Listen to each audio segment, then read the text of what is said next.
Good morning students.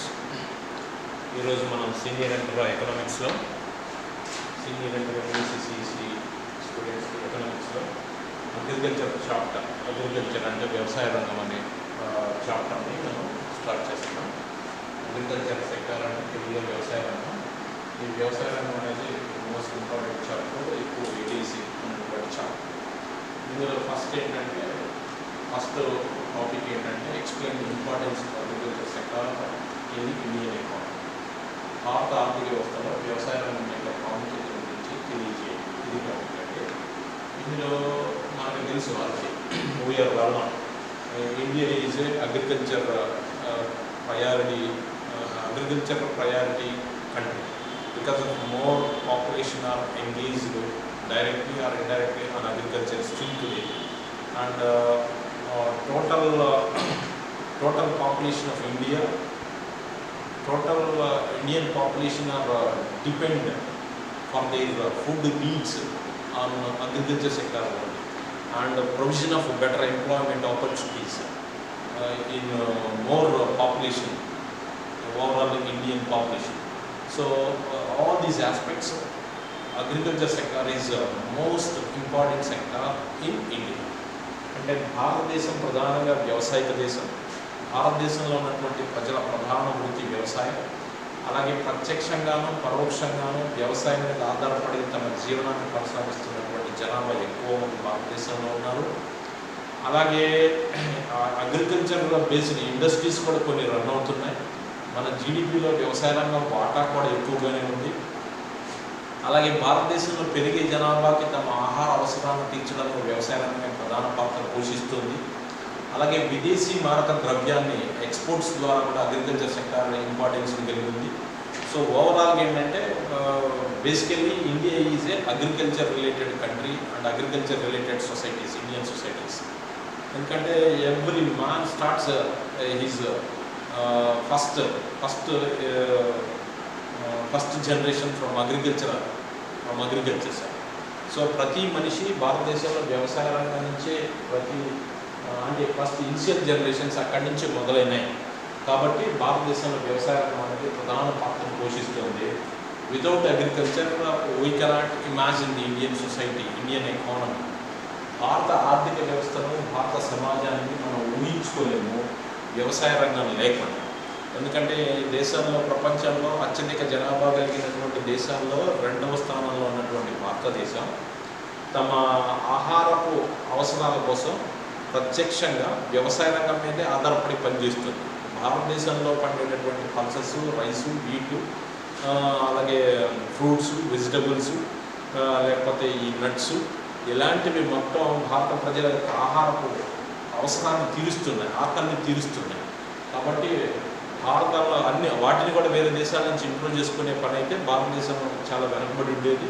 కాబట్టి ప్రత్యక్షంగా కానీ పరోక్షంగా కానీ భారతదేశంలో వ్యవసాయ రంగం అనేది still it occupies a major importance. ఇది ప్రముఖ పాత్రను ఆక్రమించుకొని ఉంది, ప్రముఖ పాత్రని పోషిస్తుంది. It is an important roll on overall India. దేశం మొత్తం మీద ప్రభావితం చూస్తుంది. వ్యవసాయ రంగం దెబ్బతింటే కనుక ఆ ఇంపాక్ట్ ఇండియన్ ఎకానమీ మీద పడేటటువంటి పరిస్థితి కూడా మనం చూస్తున్నాం. సో మరి దీని ఇంపార్టెన్స్ ఏంటి, భారతదేశంలో వ్యవసాయ రంగం యొక్క ప్రాధాన్యత గురించి మీరు చెప్తున్నాను. ఏ రకంగా మనకి ప్రాక్టికల్గా ఎలాంటి ఇంపార్టెన్స్ కలిగింది, ఇది స్టాటిస్టికల్గా ఎలాంటి యాక్టివిటీస్ ద్వారా ఎంత ఫోర్స్ని కలిగింది, ఇండియన్ ఎకానమీ మీద ఎలాంటి పట్టును కలిగింది అనేది మనం చూస్తే కనుక భారతదేశంలో వ్యవసాయ రంగం యొక్క పాత్రని మనం చూస్తే, ఇంపార్టెన్స్, ప్రాముఖ్యతను చూస్తే, share of agriculture sector in national income, జాతీయ ఆదాయంలో వ్యవసాయ రంగం వాటా, జాతీయ ఆదాయంలో వ్యవసాయ రంగం యొక్క వాటా. ఇది చూస్తే కనుక మనం భారతదేశంలో మనకి national income calculations agriculture sector share, అలాగే ఇండస్ట్రియల్ సెక్టార్ షేరు, లేకపోతే సర్వీస్ సెక్టార్ షేరు, ఇలా మనం క్యాల్కులేట్ చేసుకుని ఏ సెక్టార్కి ఇంపార్టెన్స్ ఏంటని మనం చూస్తున్నాం. ఇక్కడ ఇండియాలో కనుక చూస్తే మనకి 1950s ఆన్వర్డ్స్ ఇండిపెండెన్స్ వచ్చిన నాటి నుండి ఈ వ్యవసాయ రంగమే డామినేటెడ్ రోల్ ప్లే చేస్తుంది, ఇన్కమ్లో కానీ ఎంప్లాయ్మెంట్ ఆపర్చునిటీస్లో కానీ. సో ఇక్కడ దీని షేర్ చూస్తే భారతదేశంలో జాతీయ ఆదాయంలో ఎక్కువ వాటా వ్యవసాయ రంగం ఉంది. 1950-51 సంవత్సరాల్లో జాతీయ ఆదాయంలో భారతదేశంలో వ్యవసాయ రంగం వాటా 54.6, 54.6 అంటే అప్రాక్సిమేట్గా half above percentage of income from only agriculture sector in 1950 and 51. It was gradually declined year by year because of our priorities are changed.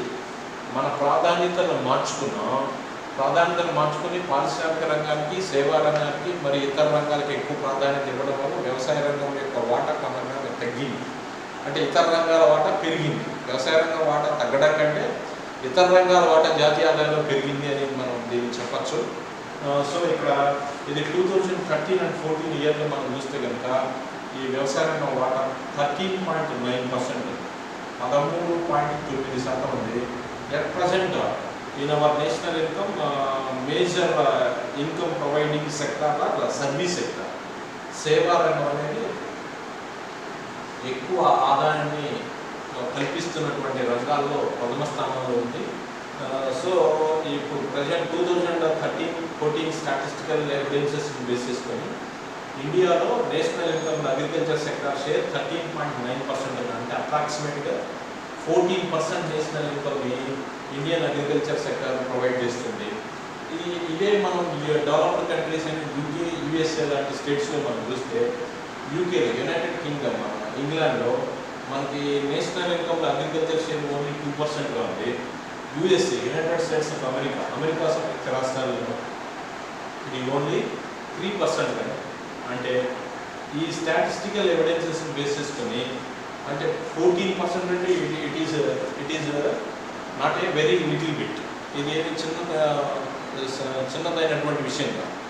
14% ఆదాయం కేవలం వ్యవసాయ రంగం నుంచి వస్తుంది అంటే అది అభివృద్ధి చెందిన దేశాల్లో యూకేలో 2%, అలాగే యూఎస్ఏలో 3% ఉంది. అంటే భారతదేశంలో వ్యవసాయ రంగం వాటా still it is a major role, it plays an important role. So ఎక్కువ ఆదాయాన్ని కల్పించేటటువంటి రంగాల్లో వ్యవసాయ రంగం ప్రధానపై పాత్ర పోషిస్తుంది కనుక దాని యొక్క ప్రాధాన్యత ఇంకా పెంచుకుంటుంది. అందుకని ప్రభుత్వాలు, కేంద్ర ప్రభుత్వాలు కానీ రాష్ట్ర ప్రభుత్వాలు కానీ వ్యవసాయ రంగానికి ఎక్కువ వెల్ఫేర్ స్కీమ్స్, సబ్సిడీస్, ఫెర్టిలైజర్స్కి, పెస్టిసైడ్స్కి, అయితే మార్కెటింగ్లో చాలా రకాల పథకాలను రైతులను ఉద్దేశించి ఇంట్రొడ్యూస్ చేస్తున్నారు. సో అది share of agriculture sector national income of our agriculture sector. రెండోది మనం చూస్తే employment providing sector. Employment providing sector అంటే ఉద్యోగ అవకాశాల కల్పన. దేశంలో ఉద్యోగ అవకాశాలు కల్పించేటటువంటి రంగాల్లో వ్యవసాయ రంగము కూడా ప్రధాన పాత్రని పోషిస్తుంది. వ్యవసాయ రంగం కూడా ప్రయారిటీని కలిగి ఉంది. మనం చూస్తే మనకి అప్రాక్సిమేట్గా ఇండియాలో 54.7 అంటే సుమారుగా 55% పర్సన్స్కి అంటే సుమారుగా 55% మంది జనాభాకి ఉద్యోగ అవకాశాన్ని ప్రత్యక్షంగా, పరోక్షంగా కలిగించడంలో ప్రధానమైనటువంటి పాత్ర వ్యవసాయ రంగం. వ్యవసాయ రంగమే పెరిగేటటువంటి అన్స్కిల్డ్ లేబర్ ఫోర్స్కి ఎంప్లాయ్మెంట్ ఆపర్చునిటీస్ని కల్పిస్తున్నటువంటి రంగం. అలాగే ఎవ్రీ ఇయర్ మనకి ఇండియాలో అగ్రికల్చర్ లేబర్ ఫోర్స్ ఇంప్రూవ్ అవుతుంది. అంటే అన్స్కిల్డ్ లేబర్ ఫోర్స్ ఇంప్రూవ్ అవుతుంది. ఇది 1950లో 20% every year agriculture labour force enter అయ్యేవాళ్ళు. ఇది 2011 నాటికి ఈ ఇంక్రీజ్ అయ్యేటటువంటి లేబర్ ఫోర్స్ 25% పెరిగింది. సో కాబట్టి భారతదేశం ప్రత్యక్షంగా, పరోక్షంగా భారత వ్యవసాయ రంగం చాలా ప్రధాన భూమికని పోషిస్తుంది. ఉద్యోగ అవకాశాల కల్పనలో దేశంలో ఉన్నటువంటి అగ్రికల్చర్ అంటే అన్స్కిల్డ్ మ్యాన్ వారికి మేజర్ ఎంప్లాయ్మెంట్ ఆప్షన్ ఏంటి అంటే కేవలం వ్యవసాయ రంగం. మనకు అభివృద్ధి చెందిన దేశాలైనటువంటి జపాన్, ఫ్రాన్స్లో వాళ్ళ వ్యవసాయ రంగము ఎంతమందికి ఎంప్లాయ్మెంట్ ఆపర్చునిటీస్ ప్రొవైడ్ చేస్తుందని మనం చూస్తే జపాన్, ఫ్రాన్స్ 4% అండి, ఆస్ట్రేలియా 6%, యుఎస్, యూకే 2%. అంటే అమెరికా అలాగే ఇంగ్లాండ్ లాంటి దేశాలు వాళ్ళ దేశ జనాభాలో కేవలం 2% మంది మాత్రమే వ్యవసాయ రంగం నుంచి ఉపాధి పొందుతున్నారు. ఆస్ట్రేలియా లాంటి దేశాల్లో ఉపాధి పొందుతున్నటువంటి జనాభా వ్యవసాయ రంగం నుంచి 6% మంది ఉన్నారు. జపాన్, ఫ్రాన్స్ లాంటి దేశాల్లో 4% ఉన్నారు. ఇండియా లాంటి దేశాల్లో 54.7% అంటే సుమారుగా 55% ప్రత్యక్షంగా పరోక్షంగా కేవలం వ్యవసాయ రంగం నుంచే ఉపాధిని పొందుతున్నారు అనే దాన్ని బట్టి ఇండియన్ అగ్రికల్చర్ యొక్క స్టేటస్ ఏంటి, దాని రేంజ్ ఏంటి, ఏ విధంగా అది ప్రాధాన్యతను కలిగింది, ఎందుకని దాన్ని ప్రాధాన్యత కలిగిన రంగంగా మనం చెప్పాలి అనే విషయం మనకి స్టాటిస్టికల్ ఎవిడెన్సెస్ని బట్టి తెలుస్తాం. సో ఇది second important characteristic of Indian agriculture. So అలాగే థర్డ్ వన్ చూస్తే ఇంపార్టెన్స్ ఇన్ ఇంటర్నేషనల్ ట్రేడ్. అంతర్జాతీయ వ్యాపారంలో వ్యవసాయ రంగం యొక్క ప్రాముఖ్యత. అంతర్జాతీయ వ్యాపారంలో ఇప్పుడు అంతర్జాతీయ వ్యాపారం అంటే తెలుసు మీకు, దేశీయ వ్యాపారం, national trade, international trade. National trade అంటే ఏంటి, ఒక దేశంలో వివిధ ప్రాంతాల మధ్య, రాష్ట్రాల మధ్య జరిగేటటువంటి వ్యాపారాన్ని ఇంటర్నల్ ట్రేడ్ అంటాం, లోకల్ ట్రేడ్ అంటాం. ఇంటర్నేషనల్ ట్రేడ్ అంటే not only boundaries of the country, through international wide a country in doing the business are exports and importing activity. అంటే ఒక దేశం కేవలం తన దేశం సరిహద్దుల లోపల ఉన్న వివిధ ప్రాంతాల మధ్య కాకుండా ఇతర దేశాలతోటి ఎక్స్పోర్ట్స్ ఇంపోర్ట్స్ అనే యాక్టివిటీని చేస్తున్నట్టయితే లేదా వ్యాపారం చేస్తున్నట్టయితే దాని అంతర్జాతీయ వ్యాపారం అంటాం. ఈ అంతర్జాతీయ వ్యాపారాల్లో కూడా భారత వ్యవసాయ రంగం చాలా ప్రధానమైన పాత్రను పోషిస్తుంది. భారతదేశంలో అభివృద్ధి చెందిన దేశాలలో చాలా దేశాలు భారత వ్యవసాయ ఉత్పత్తుల మీద ఆధారపడి ఉన్నాయి. భారత వ్యవసాయ రంగ ఉత్పత్తులు, అటవీ ఉత్పత్తులు చాలామందికి ప్రపంచంలో అవసరం ఉంది.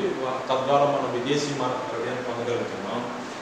ఫర్ ఎగ్జాంపుల్ చూస్తే భారతదేశంలో కాటన్, జూట్, టీ, లేకపోతే ఈ టెక్స్టైల్స్ ఇలాంటివి ప్రధానమైనటువంటి పాత్రను పోషిస్తున్నాయి.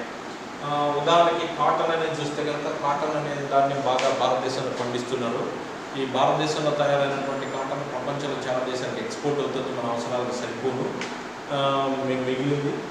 అలాగే కాటన్ ఎక్కువగా పండించే రాష్ట్రాల్లో గుజరాత్ ఫస్ట్ ప్లేస్లో ఉంటే, ఆంధ్రప్రదేశ్లో కూడా కొన్ని బ్లాక్ సాయిల్ ల్యాండ్స్లో బ్లాక్ ల్యాండ్స్ కొన్ని ఉన్నాయి, నల్లరేగడి భూములు కొన్ని ఉన్నాయి. ఆ భూముల్లో కాటన్ పండిస్తున్నారు. అలాగే జూట్ ఇండస్ట్రీ, జూట్ బ్యాగ్స్ని, జూట్ ఇండస్ట్రీస్ కూడా పరోక్షంగా ప్రత్యక్షంగా ఇక్కడ అగ్రికల్చర్ మీద డిపెండ్ అవుతుంది. జూట్లో ఎక్కువ పంట అనేది తీసే రాష్ట్రాలు భారతదేశంలో మనకి వెస్ట్ బెంగాల్ ఉంది. పశ్చిమ బెంగాల్లో చాలా వరకు ఈ ఇండస్ట్రీస్ అన్ని లొకేట్ అయినాయి. అలాగే టీ, టెక్స్టైల్స్ కూడా ఎక్కువ. టీ, కాఫీలు మనకి కొన్ని ఈ సిక్కిం, అరుణాచల్ ప్రదేశ్ ఇలాంటి రాష్ట్రాలు కొన్ని ఉన్నాయి. ఈ కొండ ఏటవాల ప్రాంతాల్లో ఈ టీ తోటలు, కాఫీ తోటలు ఇవి పండిస్తుంటారు. దాని మీద కూడా ఎక్కువ మంది డిపెండ్ అయ్యేవారు. అలాగే టెక్స్టైల్స్ సెక్టార్ కూడా పరోక్షంగా వ్యవసాయ రంగం మీద ఆధారపడారు. సో కాబట్టి ఇవన్నీ భారతదేశం యొక్క ఎక్స్పోర్ట్స్ అప్రాక్సిమేట్గా cotton, jute, tea, coffee, textiles ఇవి ఇండియన్ ఎక్స్పోర్ట్స్లో 50% ఆక్యుపై చేస్తుంది. అంటే భారతదేశం మొత్తం ఎగుమతుల శాతంలో కేవలం కాటన్, జూట్, టీ, టెక్స్టైల్స్ అనేవి 50% వాడటం కలిగింది. అంటే major export source agriculture sector నుంచి. అలాగే అగ్రికల్చర్ ఎక్స్పోర్ట్స్ అనేవి ఇండియాలో గ్రాడ్యువల్గా పెరుగుతుంది. ఇవి ఇంతకుముందు కంటే ఇప్పుడు బాగా పెరిగినాయి. 70% నుంచి 75%కి అగ్రికల్చర్ ఎక్స్పోర్ట్స్ అనేవి పెరిగినాయి. ప్రధానంగా షుగర్, భారతదేశంలో పంచదార కూడా భారతదేశంలో చెరుకు తోటలను పండిస్తుంటారు. దాని నుంచి చెరకను తీసి ఇతర దేశాలకు ఎక్స్పోర్ట్ చేస్తుంటారు. భారతదేశంలో చెరకును ఎక్కువగా పండించే రాష్ట్రాల్లో ఒకప్పుడు యూపీ ఉండేది, ఉత్తరప్రదేశ్ ఉండేది. ప్రజెంట్ భారతదేశంలో ఎక్కువ పంటని ఈ చెరకును పండించే రాష్ట్రాల్లో మహారాష్ట్ర ఫస్ట్ ప్లేస్లో ఉంది. ఎక్కువ షుగర్ మిల్స్ అనేవి మహారాష్ట్ర, ముంబై ఆ సరౌండింగ్స్లో లొకేట్ అయ్యాయి. Like cotton, tobacco, rice, coffee, tea, fish, meat, fruits, pulses ఇలాంటివి మొత్తం భారతీయ వ్యవసాయ ఉత్పత్తుల్లో ప్రధానమైనటువంటివి. ఇవి ఇతర దేశానికి ఎక్స్పోర్ట్ అవుతున్నాయి. అలాగే ఫారెస్ట్ ప్రొడక్ట్స్ కూడా చాలా వరకు ఉన్నాయి. భారతదేశంలో అటవుల్లో పండేటటువంటి అటవీ పంటలు కొన్ని ఉన్నాయి. ఈ పంటలన్నింటినీ కూడా విదేశాలకు ఎక్స్పోర్ట్ చేసి విదేశీ మారక ద్రవ్యాన్ని భారత వ్యవసాయ రంగం పొందుతుంది. సో అప్రాక్సిమేట్గా మనకి ఏం తెలుస్తుందంటే అగ్రికల్చర్ ఎక్స్పోర్ట్స్ అనేవి 70 to 75% పెరిగినాయి. అలాగే మొత్తం భారతీయ ఎగుమతుల్లో ఈ కాటన్, జూట్, టీ, టెక్స్టైల్స్ 50% షేర్లు కలిగి ఉన్నాయి. అలాగే ప్రధానంగా fish, meat, fruits, pulses, tobacco, rice, coffee, tea, sugar, cotton ఇలాంటివి మొత్తం వేరే దేశాలకి మనం బాగా ఎక్స్పోర్ట్ చేస్తున్నాం అనే విషయం మనకి తెలుస్తుంది. అంటే కాటన్ అంటే పత్తి, షుగర్ అంటేనేమో ఈ పచ్చదార, టొబాకో అంటే పొగాకు, రైస్ అంటే వరి, కాఫీ, టీ, ఫిష్ అంటే చేపలు, మీట్ అంటే మాంసం, ఫ్రూట్స్ అంటేనేమో పండ్లు, పల్సెస్ అంటే పప్పు దినుసు. సో ఇవి కనుక చూస్తే ఈ వీటి ద్వారా మనకి ఎక్స్పోర్ట్ వాల్యూ ఎంత, వీటిని ఎక్స్పోర్ట్ చేయడం ద్వారా ఇండియన్ ఎకానమీకి ఎంత ఆదాయం వస్తుంది అని మనం చూస్తే 1960 and 61 ఇయర్ 1960-61 సంవత్సరాల్లో వీటిని ఎక్స్పోర్ట్ చేయడం ద్వారా ఇండియాకు వచ్చినటువంటి ఇన్కమ్, ఎక్స్పోర్ట్ ఇన్కమ్ 284 crores. 1960-61 వీటన్నింటిని ఎక్స్పోర్ట్ చేయడం ద్వారా భారతదేశం 284 కోట్ల రూపాయల ఆదాయాన్ని ఆర్జించేది. ఇక 2011-12 నాటికి చూస్తే 2011-12 సంవత్సరాల నాటికి చూస్తే 1,80,270 కోట్లు, 1,80,270 crores.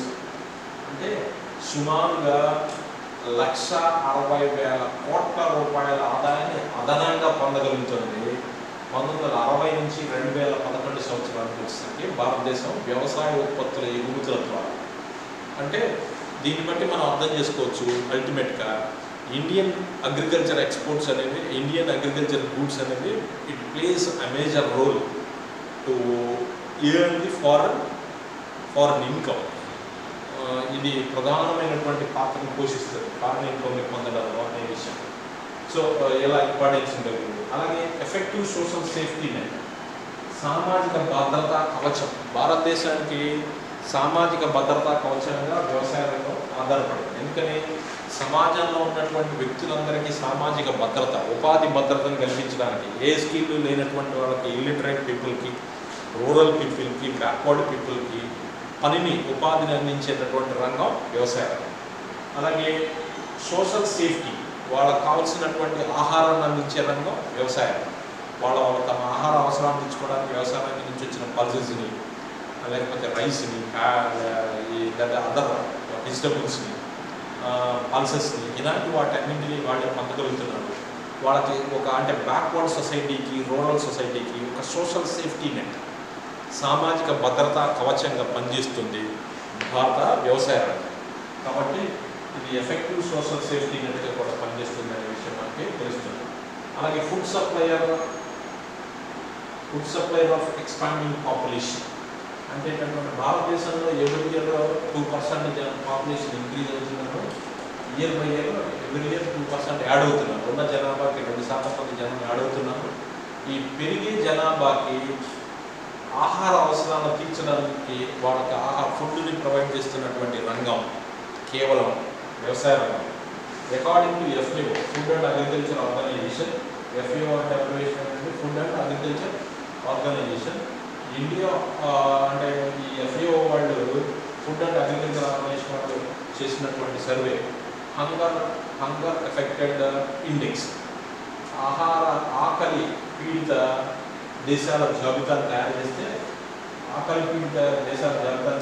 ఇండియా 76 కంట్రీస్ని మనం పరిగణలో తీసుకుంటే ఇండియా 55వ స్థానంలో ఉంది. అంటే భారతదేశంలో ఇంకా ఆహార కొరత అనే దానివల్ల ఇబ్బంది పడుతూ 3 పూటలా సఫిషియెంట్ ఫుడ్ తీసుకోలేనటువంటి జనం ఉన్నారు. Because of population crowd expand, అంటే ఇది ఉన్న జనాభా విస్తారంగా పెరగడం వల్ల జరుగుతున్నటువంటి సమస్య. కాబట్టి ఈ food supplier of expanding population అంటే పెరిగే జనాభాకి ఈ ఆహార ధాన్యాలను అందించడంలో ప్రధాన పాత్ర పోషిస్తుంది వ్యవసాయ రంగం అనే విషయం మనకి దీని ద్వారా తెలుస్తుంది. అంటే దేశంలో పెరిగే జనాభా మొత్తం తమ ఆహార అవసరాల కోసం కేవలం వ్యవసాయ రంగం మీదే ఆధారపడుతుంది. అలాగే role of agriculture in industrialisation. ఇప్పుడు చాలా పరిశ్రమలు, వ్యవసాయక పరిశ్రమలు అంటే అగ్రికల్చర్ బేస్డ్ ఇండస్ట్రీస్ ఇండియాలో చాలా ఉన్నాయి. ఈ అగ్రికల్చర్ బేస్డ్ ఇండస్ట్రీస్ మనం చూస్తే కనుక ఇందాక చూసినట్టు jute industry, tobacco industry, cotton industry, sugar industry, లేకపోతే ఈ కాఫీ టీ ఇండస్ట్రీ, లేకపోతే టెక్స్టైల్ ఇండస్ట్రీ, ఇలాంటివి మొత్తం. అంటే ఇప్పుడు పత్తి పరిశ్రమ, పత్తి మిల్లులు, లేదంటే కాటన్ మిల్లులు, లేకపోతే టెక్స్టైల్ ఇండస్ట్రీ, లేదంటే కాఫీ మ్యానుఫ్యాక్చర్ చేసే కంపెనీస్, లేకపోతే ఇలా చాలా అగ్రో బేస్డ్ ఇండస్ట్రీస్ ఉన్నాయి. అంటే వ్యవసాయ ఉత్పత్తులను ముడి పదార్థాలుగా ఉపయోగించుకొని ఆ పరిశ్రమలో సర్వైవ్ అవుతుంటాయి. అలాంటి పరిశ్రమలకి ప్రధాన భూమిక, ప్రధాన ఆధారం వ్యవసాయ రంగం. ఈ వ్యవసాయ రంగం నుంచి అవుట్పుట్ వస్తే ఆ అవుట్పుట్ని యూజ్ చేసుకొని వాళ్ళు మ్యానుఫ్యాక్చర్ చేసి సర్వైవ్ అవుతుంటారు. సో ఇక్కడ అగ్రో ఇండస్ట్రీస్ డిపెండ్ అయ్యి ఉన్నాయి. చాలా పరిశ్రమలు వ్యవసాయ ఆధారిత పరిశ్రమలే. సో వ్యవసాయ రంగం అభివృద్ధి చెందాలన్నా, భారతదేశంలో పారిశ్రామిక రంగం డెవలప్ అవ్వాలన్నా, పారిశ్రామిక రంగం తన వంతు పాత్రను పోషించాలన్నా, అలాగే ఇప్పుడు మనకి ఫెర్టిలైజర్స్, పెస్టిసైడ్స్ ఇండస్ట్రీస్ ఇవి ఇండైరెక్ట్గా అగ్రికల్చర్ సెక్టర్ మీద డిపెండ్. వ్యవసాయ రంగ పనులు జరుగుతుంటేనే ఆ ఇండస్ట్రీస్కి వర్క్ ఉంటుంది, వాళ్ళ యొక్క అవుట్పుట్ని వాళ్ళు యూజ్ చేస్తారు వ్యవసాయ రంగం. కాబట్టి ఇక్కడ అగ్రికల్చర్ సెక్టర్ అనే దాని మీద ఇండస్ట్రియల్ సెక్టర్ మీద అగ్రికల్చర్ సెక్టర్ డిపెండ్ అయింది, డిపెండ్ అయింది. వ్యవసాయం మీద ఎక్కువ ఆధారపడే పరిశ్రమలు ఉన్నాయనే విషయం మనకి తెలుస్తుంది. అలాగే మార్కెట్ ఫర్ ఇండస్ట్రియల్ ప్రొడక్ట్స్, చాలా పారిశ్రామిక ఉత్పత్తులకి మార్కెట్ ఏంటంటే వ్యవసాయ రంగం. ఫర్ ఎగ్జాంపుల్ ఇండియాలో వ్యవసాయ రంగంలో వాడినటువంటి మిషనరీస్ లైక్ ట్రాక్టర్స్, క్రషర్స్, లేకపోతే ఈ పెస్టిసైడ్స్, స్ప్రేయర్స్, ఫెర్టిలైజర్స్ సంబంధించినవి, లేకపోతే ఎలాంటి చాలా ప్రొడక్ట్స్, లేకపోతే ఇందాక మనం చెప్పుకున్నట్టుగా పెస్టిసైడ్స్, ఫెర్టిలైజర్స్, ఇలా చాలా రకాల ఇండస్ట్రియల్ ప్రొడక్ట్స్కి మార్కెట్ ఏంటంటే అగ్రికల్చర్ సెక్టర్. భారతదేశంలో ఇండస్ట్రియల్ సెక్టార్ అన్ని ఇండస్ట్రీస్ డెవలప్ అవ్వాలంటే ఆ వ్యవసాయ రంగంలో డిపెండ్ అయినటువంటి పాపులేషన్ యొక్క పర్చేసింగ్ ఎబిలిటీ మీద ఇది డిపెండ్ అయి ఉంటుంది. దేశంలో ఉన్నటువంటి వ్యవసాయదారులందరూ అత్యధిక ఆదాయాన్ని కలిగి ఉండి వాళ్ళ ఆదాయంతో ఎక్కువ వస్తువులు కొనగలిగితే ఇండస్ట్రియల్ సెక్టర్ బాగా పికప్ అవుతుంది. వాళ్ళ ఆదాయాలు తక్కువ ఉంటే ఇండస్ట్రీస్ అన్ని సేల్స్ లేక మూతపడిపోతాయి అనే విషయం మనకి తెలుస్తుంది. సో అదర్ ఫ్యాక్టర్స్ ఇవే కాకుండా వ్యవసాయ రంగం ఇంకా ఏ విధంగా ప్రాధాన్యత కలిగిందంటే ట్రాన్స్పోర్ట్. మనకి ఈ రవాణా రంగం ప్రధానంగా వ్యవసాయ రంగ ఉత్పత్తులు ఎగుమతుల ద్వారా రైల్వేస్, రోడ్వేస్, సముద్ర రవేస్ ద్వారా ట్రాన్స్పోర్ట్ డెవలప్ అవ్వాలంటే వ్యవసాయ రంగం అభివృద్ధి చెందాలి. వ్యవసాయ రంగం అభివృద్ధి చెందితే ట్రాన్స్పోర్ట్ డెవలప్ అవుతుంది. బ్యాంక్స్, రూరల్ ఏరియాస్లో బ్యాంక్స్ మనం డెవలప్ చేయాలి. వ్యవసాయ రంగం అన్ని గ్రామీణ ప్రాంతాల్లో ఉంటుంది కాబట్టి బ్యాంక్స్ మనం ప్రొవైడ్ చేయడం ద్వారా బ్యాంకింగ్ సెక్టర్ డెవలప్ అవుతుంది. రూరల్ టు అర్బన్ మైగ్రేషన్ అంటే సాధారణంగా వెనకబడిన ప్రాంతాల్లో ఈ మైగ్రేటెడ్ పీపుల్ ఎక్కువ ఉంటారు కాబట్టి ఈ మైగ్రేషన్ని స్టాప్ చేయాలంటే మనం సాధ్యమైన వరకు ఈ వ్యవసాయ రంగాన్ని అభివృద్ధి చేసినట్లయితే ఈ మైగ్రేటెడ్ పీపుల్ని ఆపచ్చు. అలాగే ఫార్మ్ టూరిజం అంటే పచ్చని పంట పొలాలను అభివృద్ధి చేయడం ద్వారా టూరిస్టులు కొంతమంది వ్యవసాయ రంగంలో ఉన్నటువంటి ఫీల్డ్స్కి అట్రాక్ట్ చేసి కొంత ఆదాయాన్ని పొందవచ్చు. ఇలా వ్యవసాయ రంగం ప్రత్యక్షంగా, పరోక్షంగా దేశంలో ఉన్నటువంటి చాలా విషయాల్లో తను డామినేటెడ్ రోల్ ప్లే చేస్తుంది. ఈ రంగం సమృద్ధిగా సక్సెస్ఫుల్గా ఉంటేనే ఆ ఓవరాల్ ఎకానమీ కూడా సక్సెస్ఫుల్గా రన్ అవుతుంది. అలా కాకుండా ఇది ఫెయిల్ అయితే కనుక మిగిలిన రంగాలు కూడా ఫెయిల్ అవుతాయనే విషయం మనకి ఈ విషయాన్ని బట్టి అర్థమవుతుంది. All these are the major important factors of Indian agriculture.